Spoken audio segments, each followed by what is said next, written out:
Assalamualaikum warahmatullahi wabarakatuh. Ya, semangat pagi teman-teman semua. Semangat pagi. Ya, bertemu lagi dengan saya. Ya, kali ini kita di mata kuliah pengantar informatika lagi. Ya, sebelumnya lagi-lagi saya mendoakan semoga kita semua selalu dalam keadaan sehat, rezekinya lancar dan selalu dalam berkah Allah. Oke, teman-teman, kita mulai kuliah kita pada hari ini dengan baca basmalah. Bismillahirrahmanirrahim. Baik, pengantar informatika. Pada pertemuan kali ini kita akan membahas tentang itu penggolongan komputer, ya, tentang penggolongan komputer. Jadi, teman-teman, kita komputer ini terbagi berbagai macam, ya. Sekarang kita penggolongan komputer berdasarkan data yang diolah, ya. Penggolongan komputer berdasarkan data yang diolah dibedakan menjadi 3 kategori utama, yaitu analog, digital, dan hybrid. Setiap jenis komputer ini digunakan untuk tujuan yang berbeda tergantung pada jenis data yang mereka proses. Yang pertama itu komputer analog. Komputer analog ini, teman-teman, itu dirancang untuk memproses data dalam bentuk variabel fisik yang kontinu. Data yang diolah adalah dalam bentuk gelombang kontinu seperti suhu, kecepatan, tekanan, atau arus listrik. Cara kerjanya, komputer analog bekerja dengan mengukur perubahan kondisi fisik seperti voltase atau resistansi untuk menghasilkan hasil keluaran.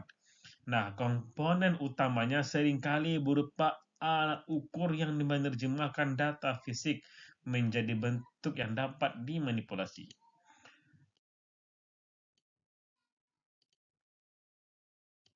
Kelebihannya dapat memberikan hasil yang real time, ya langsung, karena memproses data secara langsung. Yang kedua, cocok untuk aplikasi di mana perubahan data kontinu harus diukur dan dianalisis secara langsung.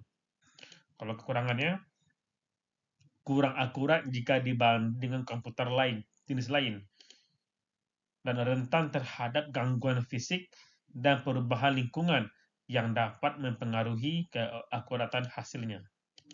Ya, yang komputer analog. Contohnya, komputer analog digunakan dalam pengukuran suhu dalam mesin termal. Ya, jadi kita langsung tahu suhu berapa. Yang kedua, simulasi penerbangan atau model cuaca yang memerlukan data fisik langsung. Itu juga menggunakan analog. Lalu, sistem kontrol seperti pengaturan kecepatan dalam kendaraan. Itu dia yang analog. Sekarang masuk ke komputer digital. Ya. Komputer digital ini itu memproses data dalam bentuk digit biner, yaitu angka 0 dan angka 1. Ingat ya, biner itu hanya ada 2, 0, 1. Data yang diolah adalah data diskrit yang dapat direpresentasikan dalam bentuk angka, huruf, ataupun simbol, teman-teman. Cara kerjanya, komputer digital bekerja dengan melakukan perhitungan matematis dan logis menggunakan sirkuit digital. Data diubah ke dalam bentuk biner, diproses, dan hasilnya dikonversi kembali ke format yang dapat dipahami manusia, misalnya teks, gambar, ataupun grafik. Kelebihannya, sangat akurat dalam memproses data karena menggunakan mesin biner. Yang kedua, memiliki kapasitas penyimpanan yang lebih besar dan dapat menangani berbagai macam tugas komputasi. Dan juga fleksibilitasnya tinggi, dapat menjalankan berbagai aplikasi dan perangkat lunak. Kekurangannya juga ada, yaitu mungkin tidak cocok untuk pemrosesan data yang harus berlangsung dalam waktu nyata tanpa keterlambatan, tidak ada jeda real time. Itu kurang cocok. Yang kedua, kekurangannya membutuhkan konversi data jika digunakan aplikasi yang berhubungan dengan data fisik atau analog.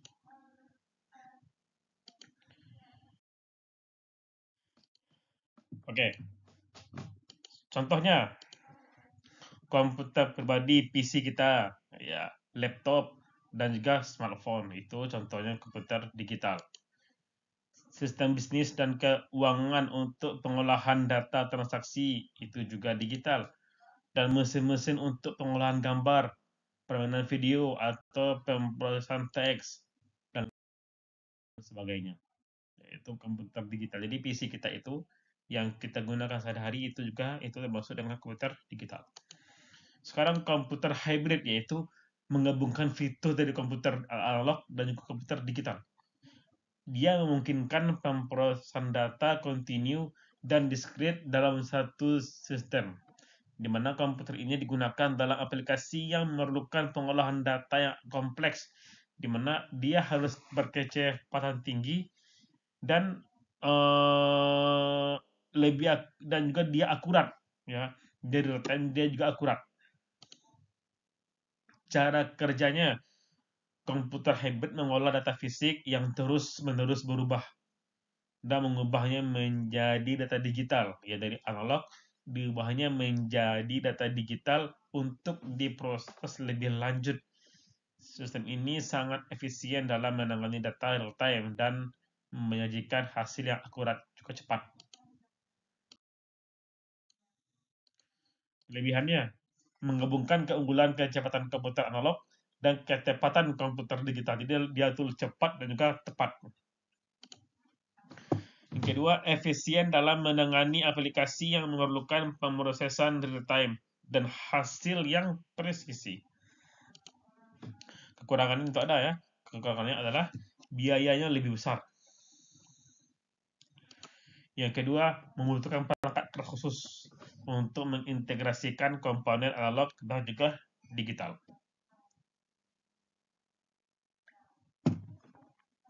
Oke.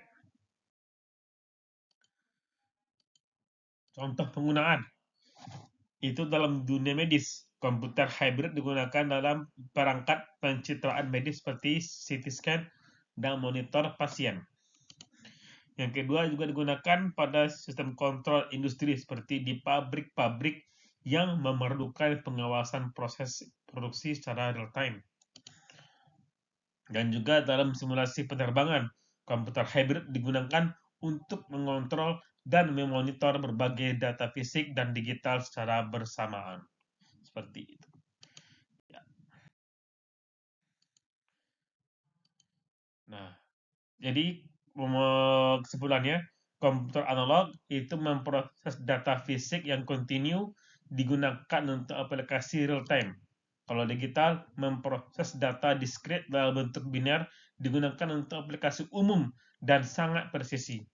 Kalau yang hybrid, kombinasi antara komputer dan analog dan digital yang digunakan untuk aplikasi yang memerlukan kecepatan dan ketepatan yang tinggi, seperti di bidang medis dan juga industri.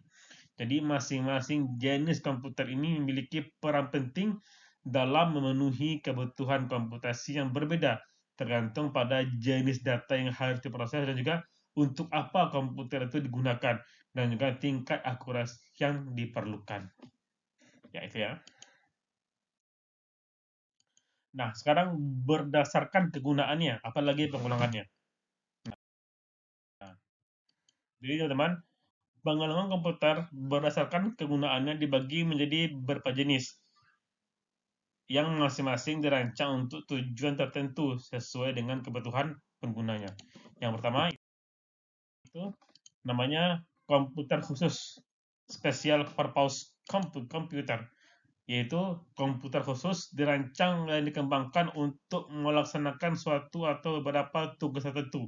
Jadi khusus untuk tugas tertentu saja. Sistem ini tidak fleksibel dalam hal penggunaan karena sudah dioptimalkan untuk aplikasi spesifik tertentunya. Jadi hanya satu tugasnya. Karakteristiknya hanya dapat digunakan untuk tugas-tugas khusus yang telah diprogram sebelumnya, dan juga kinerjanya sangat optimal untuk fungsi yang dirancang, tetapi tidak bisa digunakan untuk keperluan lain di luar fungsinya tersebut. Dan dapat berupa komputer analog, digital, atau hybrid, tergantung pada aplikasi yang dilayani.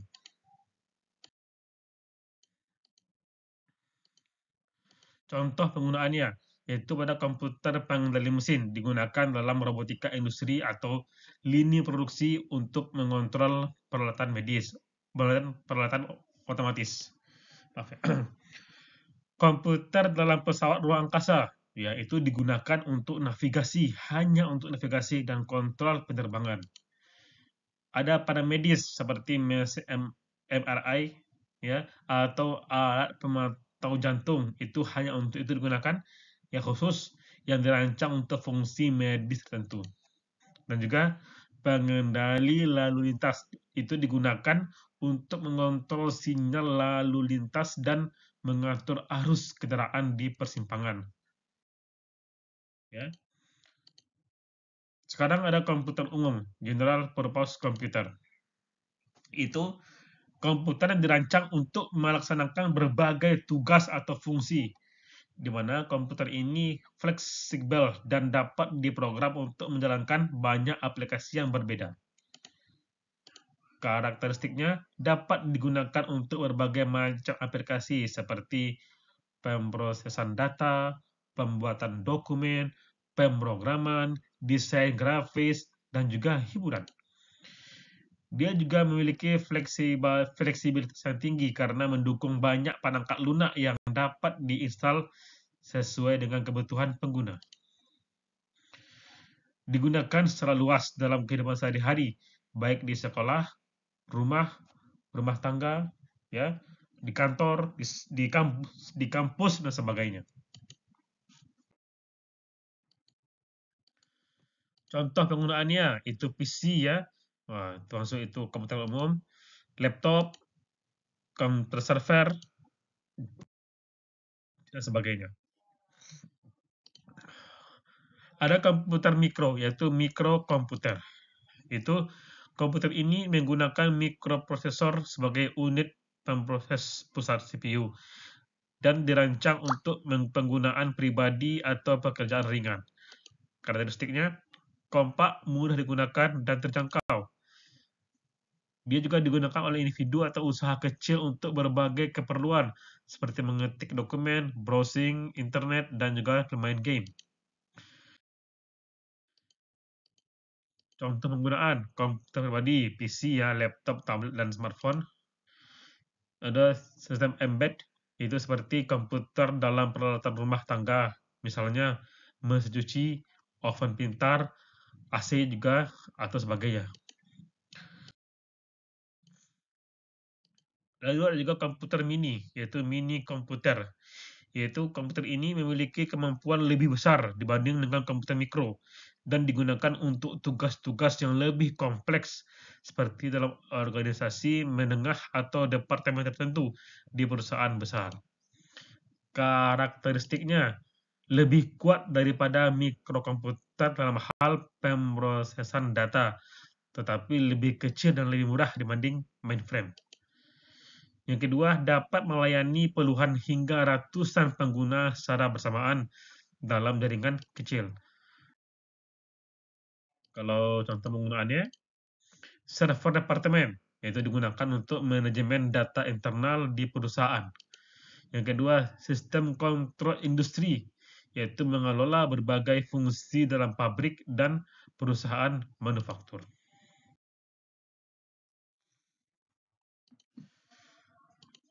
Sekarang masuk ke komputer mainframe. Apa itu komputer mainframe? Itu komputer ini dirancang untuk memproses data dalam jumlah besar dengan kecepatan tinggi, yang besar, ya.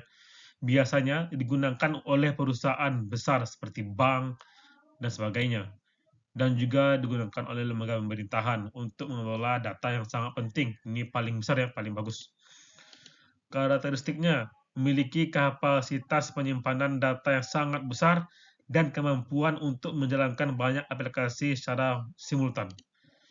Yang kedua, dapat melayani ribuan pengguna secara bersamaan melalui terminal yang terhubung. Dan juga sangat andal dan dirancang untuk operasional terus-menerus. Contoh penggunaannya ya, itu pada lembaga keuangan untuk memproses transaksi perbankan. Juga ada pada lembaga pemerintahan untuk menyimpan data sensitif seperti catatan pajak dan juga catatan sipil. Pada perusahaan besar itu mungkin untuk manajemen data dan analisis bisnis skala besar. Itu ya. Sekarang ini yang paling mantap itu superkomputer, yaitu komputer super. Yaitu komputer ini memiliki kapasitas prosesan yang luar biasa tinggi dan digunakan untuk menyelesaikan perhitungan yang sangat kompleks dalam waktu yang singkat. Karakteristiknya digunakan untuk simulasi ilmiah, penelitian cuaca, analisis data besar, dan juga aplikasi militer. Dia juga dilengkapi dengan ribuan hingga jutaan prosesor yang bekerja secara paralel untuk memproses data dengan efisiensi maksimum.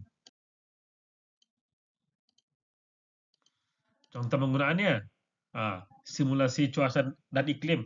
Dia itu dapat memprediksi pola cuaca dengan sangat akurat.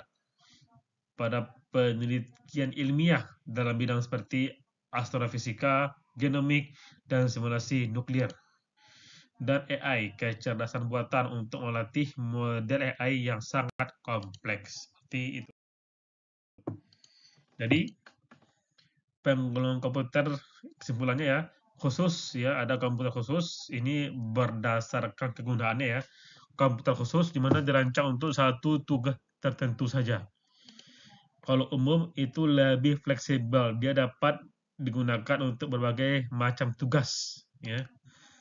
Komputer mikro seperti PC dan smartphone untuk keperluan sehari-hari. Komputer mini yaitu untuk departemen bisnis atau jaringan kecil. Mainframe untuk memproses data dalam jumlah yang besar di perusahaan besar atau pemerintahan.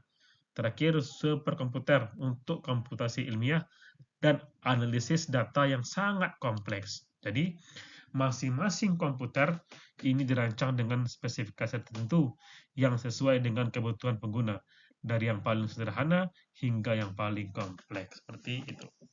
Ya. Oke, mungkin itu saja materi kita pada hari ini. Ya, sekali lagi jika ingin bertanya silakan diskusi di grup. Baik, kita tutup agenda kuliah kita pada hari ini dengan baca hamdalah.